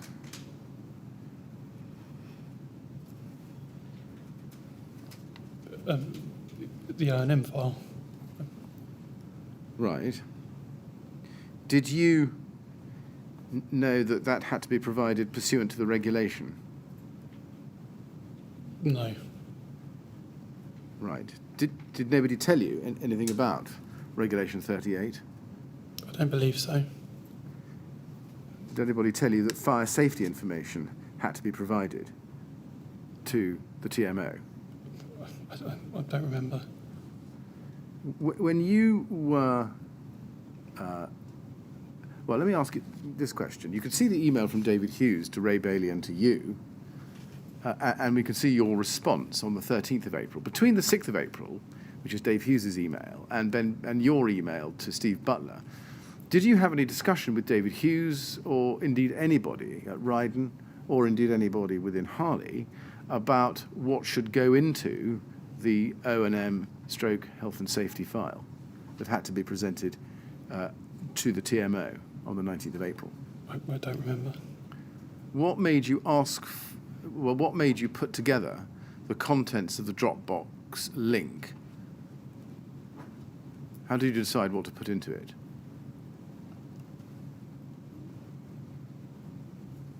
I don't remember if they gave us our criteria of things they wanted or if I used the our specification notes. Did anybody tell you to send this information to Steve Butler? Well, that would have been Dave or someone at Harley. Right. Did they tell you why it was needed? Just in my memory, O&M's information is always requested at the end of the job. I see. Now, when you provided the O&M materials, did you consider any guidance at all about what that should be? I wasn't aware of. Okay. Now, as Harley has designed the facade and supervised its installation, do you accept that Harley were well placed to provide the information to Ryden on the components that made up the facade for the purposes of the O&M file? Yes. Were you aware that the O&M file, if properly completed, was a way of complying with Regulation 38? As I said, I hadn't heard of Regulation All right. 38. How specific did you consider that the documentation for the O&M stroke H&S file had to be? I wasn't aware of how specific it had to be. Right. Did you realise at the time that if somebody wanted to use the O&M manual in order to understand the facade's fire performance, it would be important that the manual contained clear information on each and every component of the facade? Did you realise that?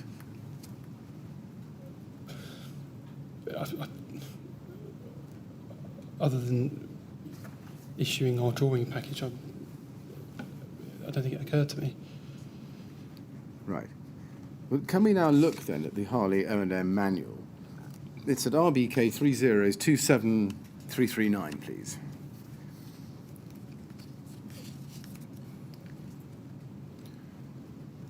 And it's dated November 2015.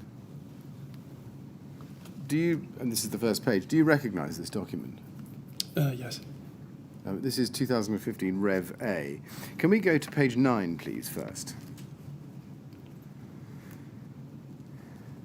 This is a table called Finishes Schedule, and it sets out a group or list of materials used at various locations on the building. Yes? Yes. You can see there's a description, material, internal finish, external finish. And if you go down to the second row, you can see column cladding level 1 and above, Renabond aluminium composite panel, and then external finish, smoke, silver, metallic, Duragloss, 5000 satin.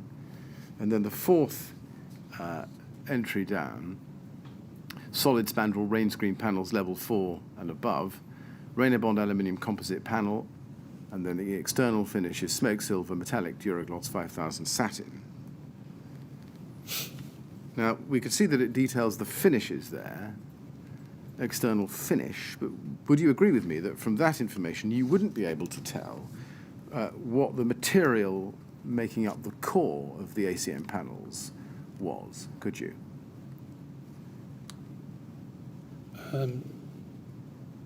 No. So you wouldn't know whether it was PE or FR, assuming you knew there was a difference at all? Yeah, from what I said yesterday, I wasn't aware there was a difference. So. No, but the reader of this information, let's assume for the moment that that person did know that there was a difference between PE and FR, wouldn't be able to tell from this document what the core was, whether it was PE or FR, would they? No. Nor would they be able to know the thickness of the panels, would they? No. Nor would they know how the panels were fixed to the building. No. Nor would they know the fire performance of the panels. No. So they wouldn't know an awful lot, would they, about the propensity to combustion or the fire performance of the external surface of this building from your O&M entry? From the finishes schedule, no. Now let's look at the fifth row down. This is the detail for the intermediate glazed-in sandwich panel, level 4 and above. The material is PPC aluminium sandwich panel. Internal finish and external finish are the same. RAL 910 30% gloss. That's the infill panel, isn't it? I believe so. And from this we can see, as you can see, it's PPC aluminium. But you can't tell from this what the core of the panels is, can you? No. So you wouldn't be able to tell, looking at this, whether it was styrofoam or Kingspan TP10 or anything? No. No. So therefore you wouldn't know what, or be able to tell what the fire performance of those panels was, could you? No. No. This is the finishes schedule. Right.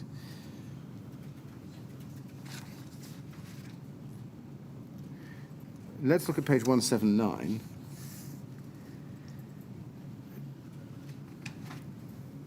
This is the information sheet relating to the Celotex RS5000.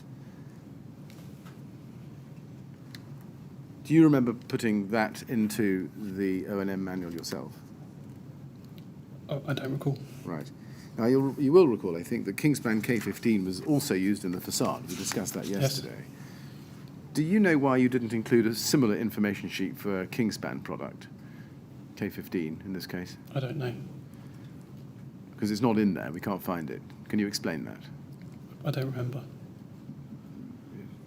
Do you accept that if the information about K15 was not there, then the reader of this document would not get a complete picture of the products used on the building, would they?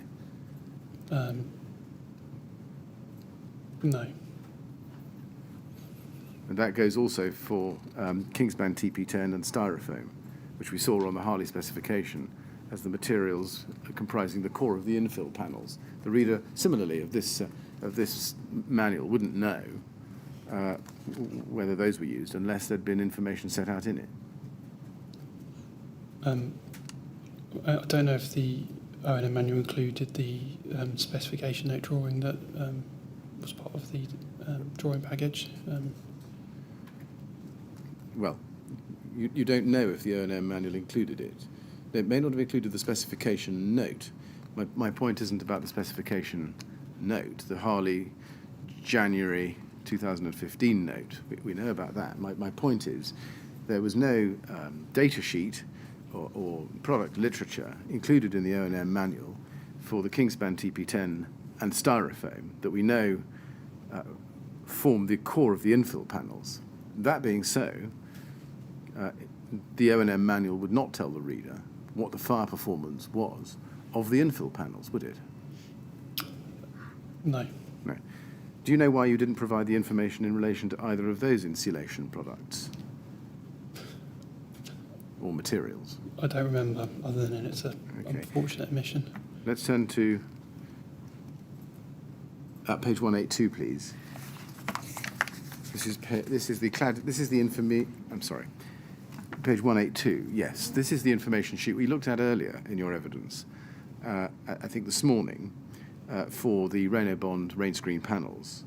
Now, looking at that, we can see together there are, I think, 3 different products on this information sheet, aren't there? There's the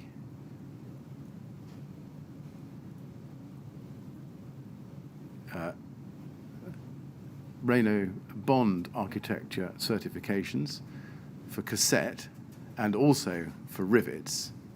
You see that? Yes. And there's also fire certificates for Renault Lux. You see that? Yes.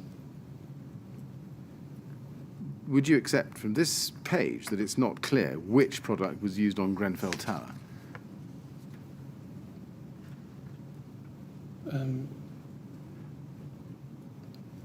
Yes. Yes. Can we look at page 192, please? We can see here that you included in the O&M manual the page that we looked at together, siderise RH and RV cavity barriers for use in the external envelope or fabric of the buildings. And you said you recalled it, but not precisely when you recalled it. This is the generic information sheet about siderise cavity barriers. And if you go on to page 195 of this document, you can see that there are 2 tables, each with 4 different products, so a total of 8 products for horizontal cavity barriers. Would you agree that it's not possible to see from this which cavity barriers had actually been installed in the facade? Which horizontal cavity barriers had actually been installed in the facade?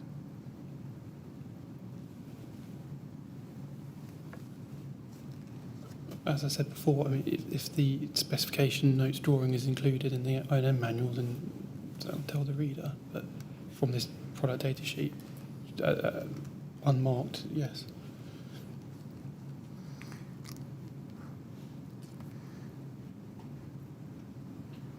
Did you consider that it would be helpful to include test results for these products in the O&M manual for these products, if you had them? As I said before, my knowledge of what to include in an O&M manual is limited. Right. Did nobody give you any instruction or guidance as to what the O&M manual should contain? No.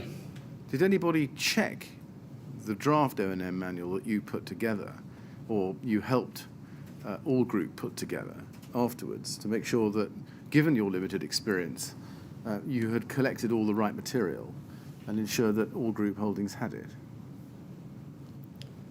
I don't think so. We see, or rather we don't see, in the O&M manual the BBA certificates for any of the products that we've looked at together in the course of your evidence. They're not there. Can you explain why they're not there? I don't know. The only BBC, let me qualify that the only BBA certificate which was supplied was for the Renault Bond panels, the BBA certificate from 2008, but no other certificates. Can you explain why there were no other certificates for any of the other products? I don't know. Is it also fair to say that as part of the Harley O&M manual, you were involved in supplying the as-built drawings of the refurbishment in respect of the facade elements? I would have forwarded them on, yes. What was your understanding of the role that as-built drawings would play in the O&M stroke health and safety file that was to go to the client? I think part of it is if in the future anything that was damaged needs to be replaced, to give the reader of that an understanding of how everything works together, fits together. But it's an operation and maintenance manual. Would you expect that the as-built drawings would show exactly what was built and with what materials? I'd say that's a fair thing to say. Yes. How carefully did you check the as-built drawings to make sure that they reflected the actual installation of the elements of the facade? I don't remember. Right. Do you accept that Harley had a responsibility to ensure that the as-built drawings did accurately reflect the components of the facade as installed?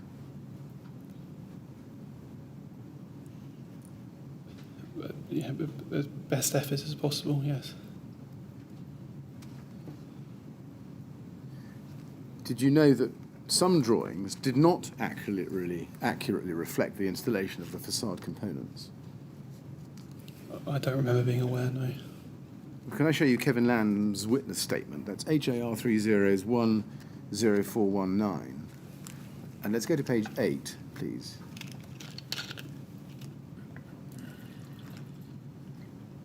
This is paragraph 31. And there's a long paragraph.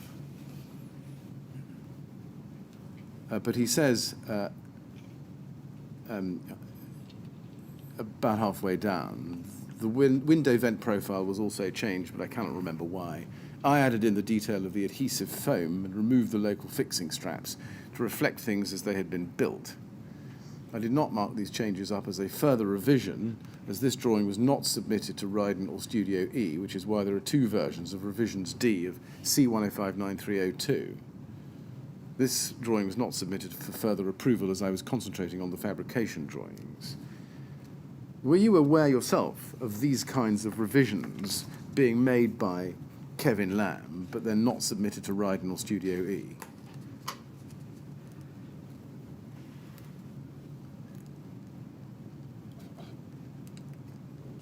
As a general thing,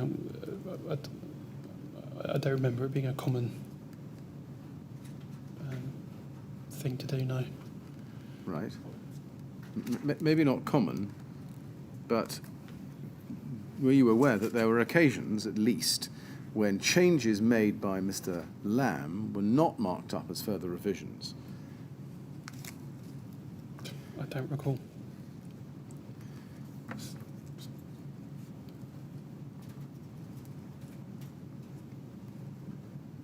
Do you accept that, given the way the changes were made by Mr. Lamb and then not marked up on as further revisions, as drawings were not submitted to Ryden or Studio E, that would have affected the accuracy of the information supplied to Studio E and Ryden as regards the as-built state of the building?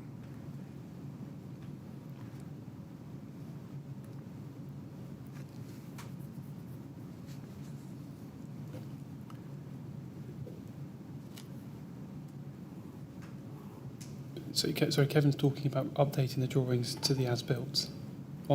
As-built and not increasing the revision. Is that?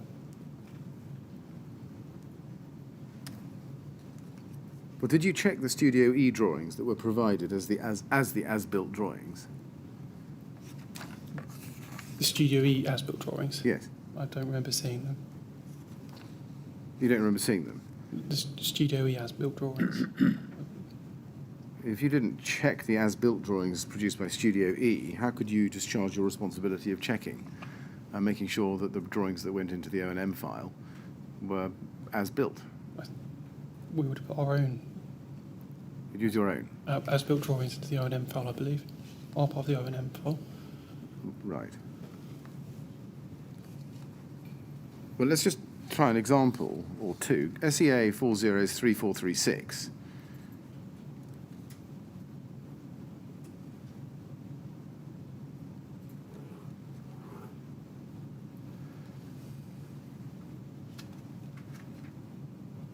These are the Studio E as-built drawings, and you may have to turn this around into landscape, or at least enlarge the bottom. But they're dated September 2013.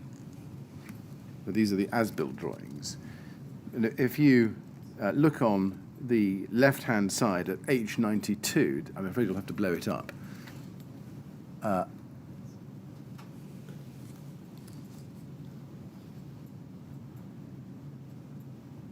H92, which is about halfway down, just below the man. Oh, well, actually, there's another example of it just above the lowest, the sill of the lowest window. Do you see it? H92, it says thermal insulation. It doesn't specify the product information. Can you see that? It just says thermal insulation. It doesn't say Celotex RS5000, Right. which is what an as-built drawing should say. Yes?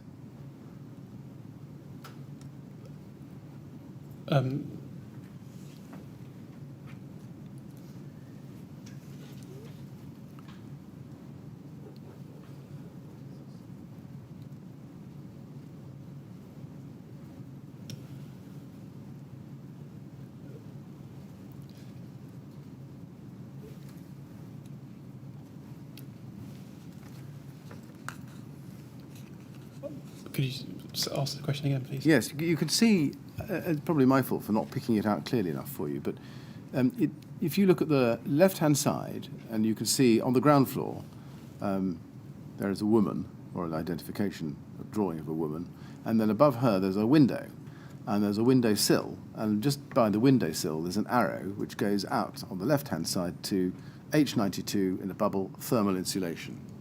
Can you see that? Yes. You can. Now, an as-built drawing wouldn't simply say thermal insulation. It would specify the product, wouldn't it? Normally, if it's an as-built drawing. I don't know. You don't know. Why? Well, why is that not? Why is what I'm putting to you not what you would expect? The insulation wasn't listed on any of our drawings either, so I thought the insulation was could be listed somewhere else. Well, that was rather my next point. The insulation was never identified on any drawings, whether in the O&M package or at all. So how can you explain that the as-built drawings in the O&M package didn't even identify the insulation used in the refurbishment? I don't know. Right. I have the same question in relation to zinc, to the rain screen panel. Let's just try a drawing. SEA 403436, please.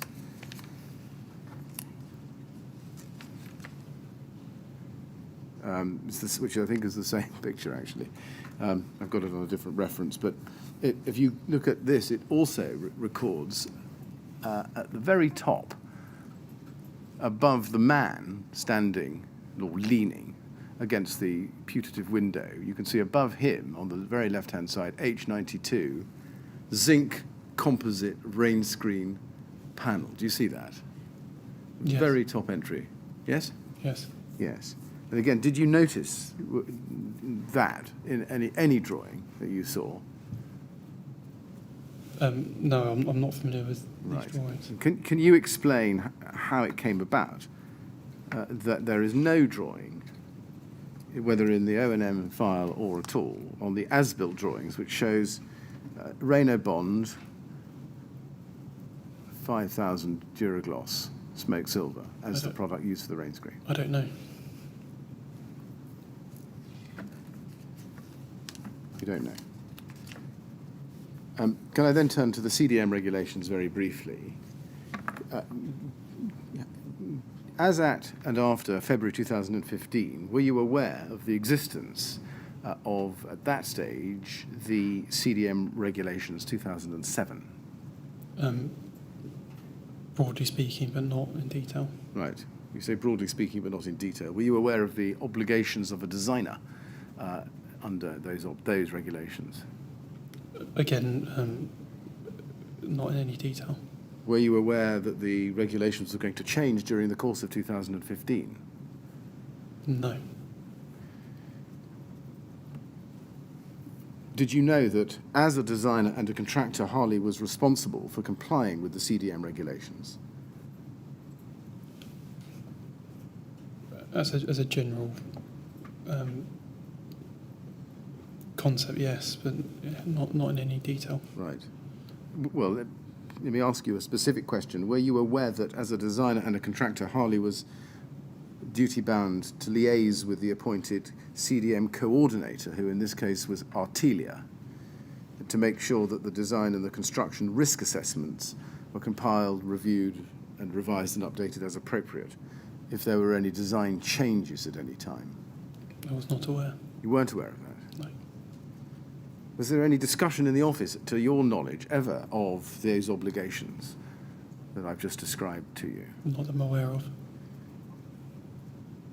Were you ever asked, apart from the email we've seen, which says O&M/HNS file, the 6th of April 2016, David Hughes email, were you actually asked to contribute information for the health and safety file, as opposed to the O&M? I don't recall. Do you know whether anybody else at Harley was asked to contribute to the health and safety file? I don't recall. Right. Mr. Chairman, I've come to the end of my questions. Yes, There are one or two which I'm conscious that I may need to go back and ask myself. Not ask myself, but ask the witness. Yes. But myself ask to find out. There may be one or two things which may take a little bit of time. There are also questions, I think, which have come in from core participants, which I just need to examine carefully. Of course, yes. Well, if 4:30 would give enough time, would it? Or if it doesn't, do you want to? If we were to say 25 to 5, would that be unreasonably inconvenient? Not unreasonably. Mr. Bailey, as you heard, Mr. Millett's got to the end of his questions, at least those he's prepared, but he needs time just to check that there's nothing he has overlooked, and it may be that questions will come in from others who are not present in the room. So we're going to have a break now until 25 to 5, and then we'll see whether there are more questions that you need to deal with, all right? Okay. So no talking to anyone about your evidence still, please. If you go with the usher, we'll continue at 25 to 5. Thank you. Thank you very much.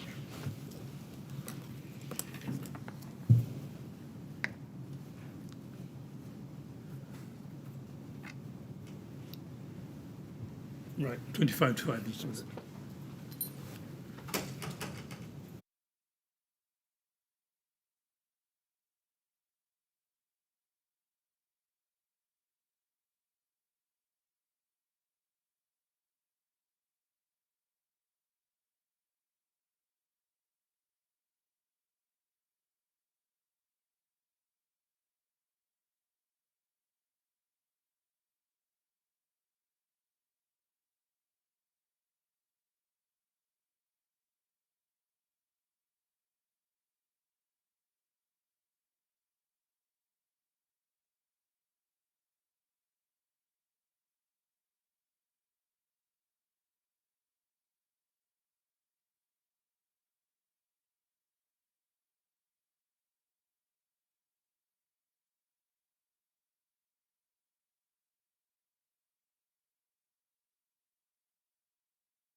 Would you ask Mr. Bailey to come back in, please?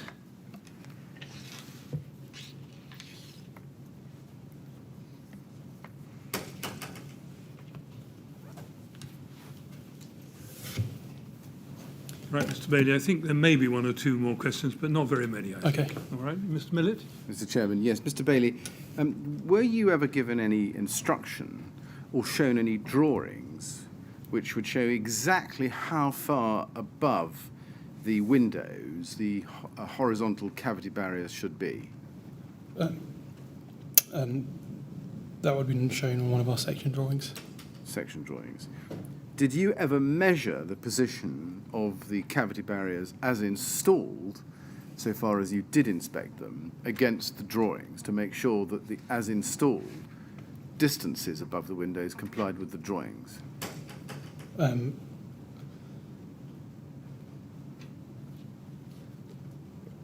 I'm unsure of a specific time that they were measured.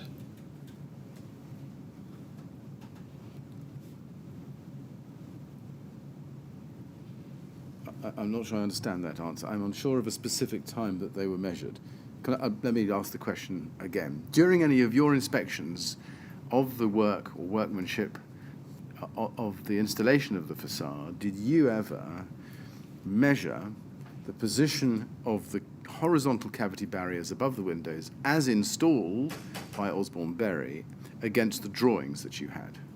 I don't recall. Right, thank you. Thank you very much. Well, Mr. Bailey, it only remains for me to thank you very much for coming here and giving your evidence. I've no further questions for you, so thank you very much. Mr. Thank you, Chairman. Mr. Millett. Well, Mr. Bailey, those are all the questions we have for you. Thank you very much for coming to give your evidence. I know it's taken rather a lot of time, but it's been very helpful to hear from you. And so you're now free to go. Thank you very much. Thank you very much. All right.